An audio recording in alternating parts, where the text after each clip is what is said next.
September will mark the 90th anniversary of the Great Kanto earthquake. The catastrophe killed more than 100,000 people in Tokyo and neighboring areas. Scientists say they've found what appears to be an active fault in the sea near Tokyo. The finding may provide fresh clues on the mechanism of past and future quakes in the region.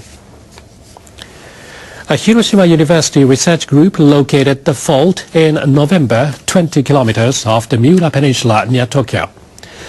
They used a sonar beam to survey the shape of the seabed 1,200 meters below sea level. The team identified a fault which looks like a cliff with a 5 to 8 meter height. They also found some bulges on the cliff. The location of the fault is where one tectonic plate sinks under another. The researchers say the fault appears to be active and extend along the Sagami Trough. Experts believe the trough could have been formed during seabed activities, including the Great Kanto earthquake. We were able to make a detailed map of the undersea faults. The results offer important insight into how the ground moved in the past. The researchers believe the new findings will help in devising measures for future disasters.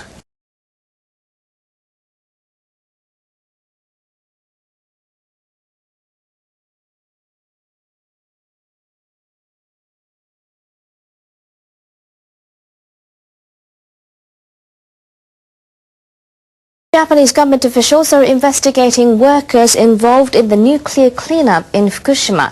They suspect some are endangering citizens by dumping radioactive material.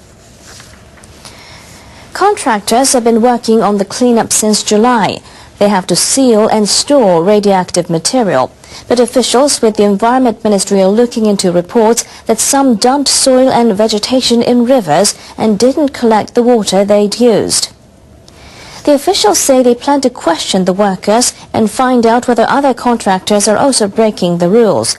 They say violators face up to 5 years in jail or a fine of more than $100,000.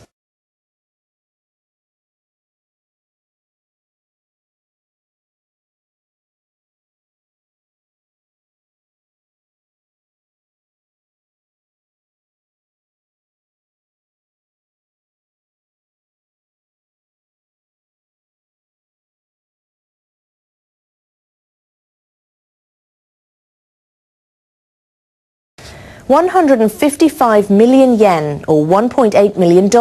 That's the all-time high price of bluefin tuna weighing more than 200 kilograms fetched at the year's first auction at Tokyo's Tsukiji market.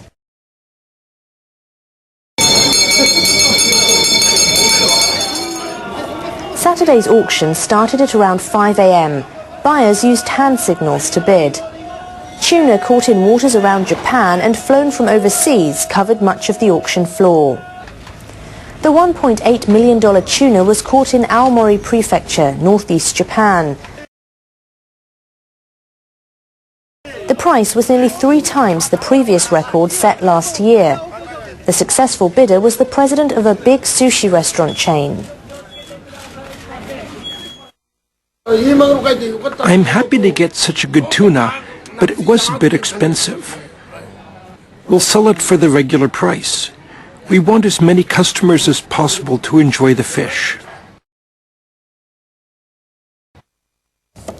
Japanese bidders have been facing fierce competition in recent years with overseas buyers, especially from China. Bluefin tuna is increasingly popular there. The Japanese government is about to start looking for new energy resources as most of the country's nuclear power plants have been offline since the 2011 earthquake.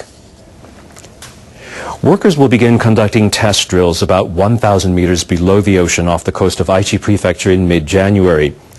They hope to determine whether deepwater methane hydrate deposits are commercially viable.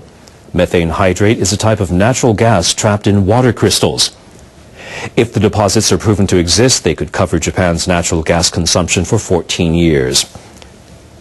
The government is also planning to carry out test drilling off Sado Island in the Sea of Japan in April to determine the amount of oil and natural gas deposits that exist. Previous surveys have shown that oil and gas reserves exist 2,700 meters below the sea. Demand for imported liquefied natural gas used at Japan's thermal power plants has surged ever since most of the country's nuclear reactors went offline. A powerful earthquake occurred off the southeastern coast of the U.S. state of Alaska. The magnitude 7.5 quake struck at 8:58 UTC on Saturday.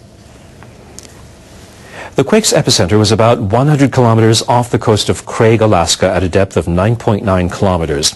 The West Coast and Alaska Tsunami Warning Center says a 15-centimeter rise in the sea level was recorded in southeastern Alaska about an hour after the quake.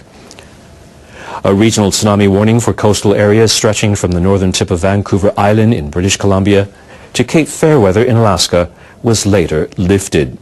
Police in the town of Craig say no major damage has so far been reported. Iran has agreed to take part in another round of talks on its nuclear development program. The last series of talks between Iran and 6 global powers in Moscow in June ended in a stalemate.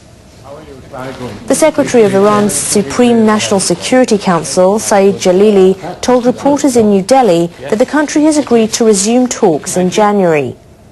A spokesperson for European Union Foreign Affairs Chief Catherine Ashton confirmed that senior officials from the EU and Iran have proposed a time and a place for further talks.